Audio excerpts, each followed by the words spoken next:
What's good, y'all? Thanks for tapping in. It's your boy PR.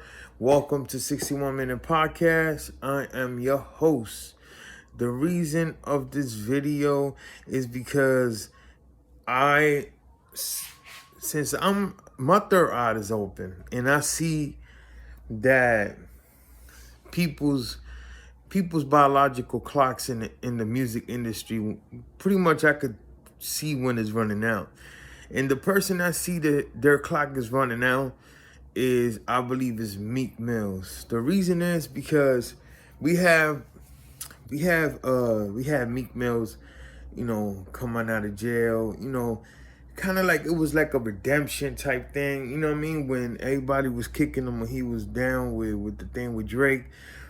But when he came out of jail, he really, I would say that the streets is behind him. You know what I mean? They really supported him, and just looked at that situation like a real stand-up situation, even though he got himself in it.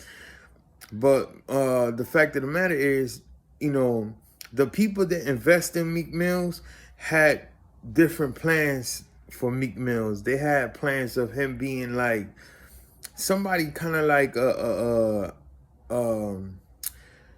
somebody that could inspire the youth into, I guess, doing more positivity, because they see him as somebody that, like a pawn, like somebody that could grab 2-3 million. How many followers does he have on Instagram? That's how much votes he could bring into a campaign. So this is the way these rappers are being looked at, whether you believe it or not.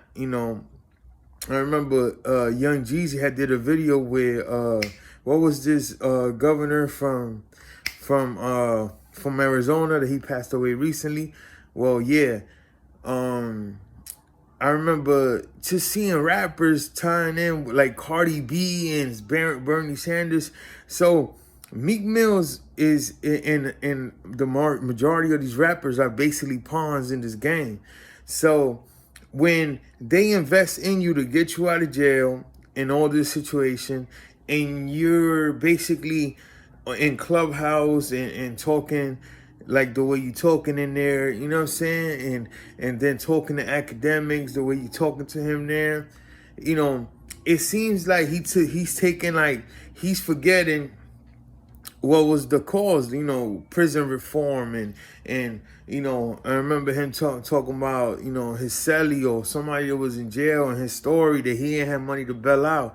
See, that's the person that they bailed out. You know what I mean? That's the person that they trying to, like, build up to have that platform, to have these amount of votes to drive them in.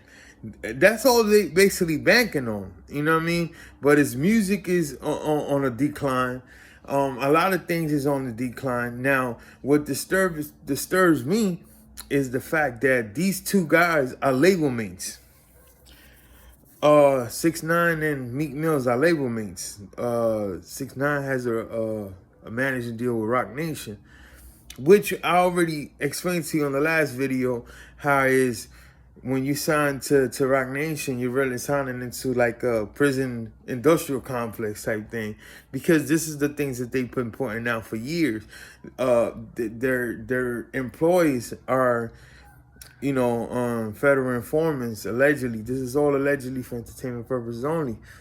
So you have that situation. So I already know that if these two artists are signed to the same label and they have a situation in the club, clearly your label, your management company, your everything, all that is gonna know where you're gonna be at. It's gonna know by the way you post. They're gonna know because they're used, like, you're a person that's going to different states. You're gonna get multiple bags, so they need to know your whereabouts.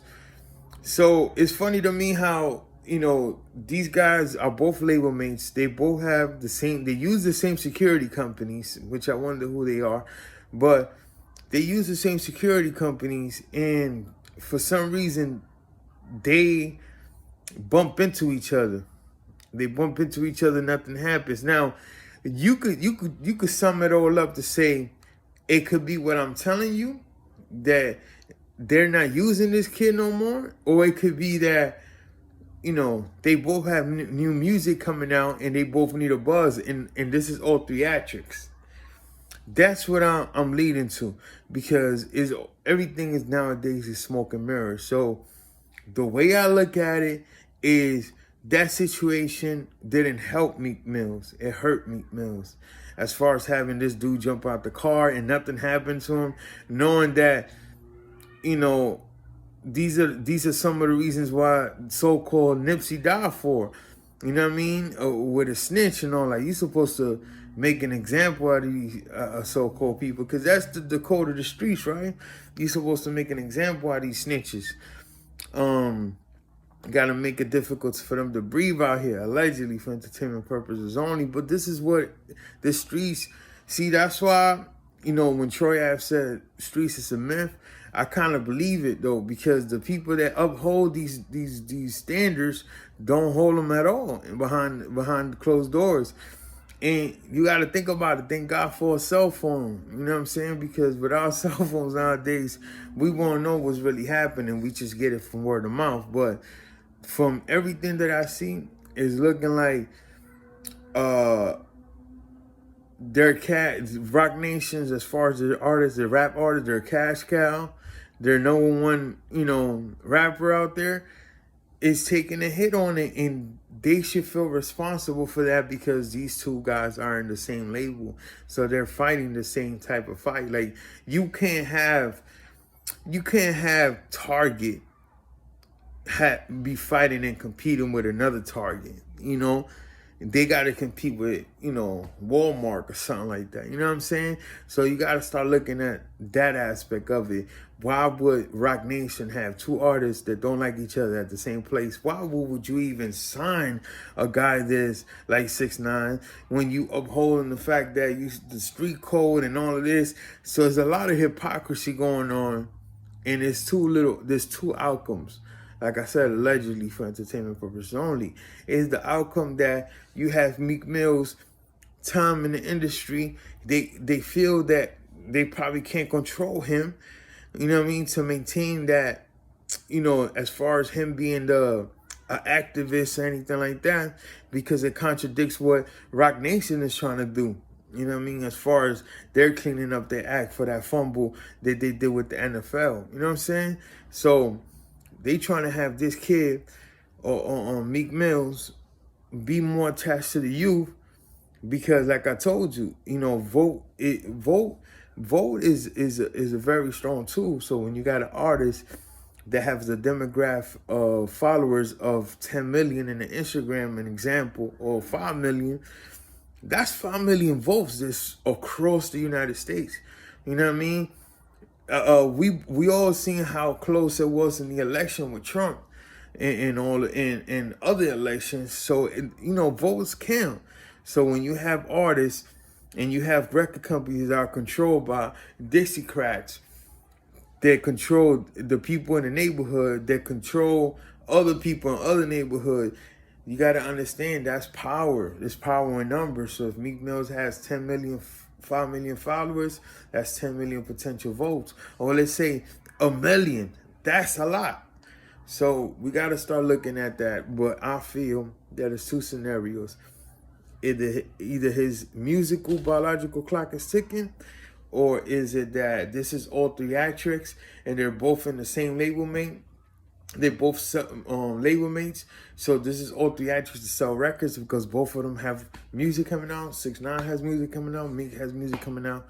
So please tap in on a comment. Leave a comment. Show your boy some love. Hit the like, subscribe, or even the dislike. It just show me some type of love out there. You already know it's your boy. Can you see me? Am I clear to you? Salute. One.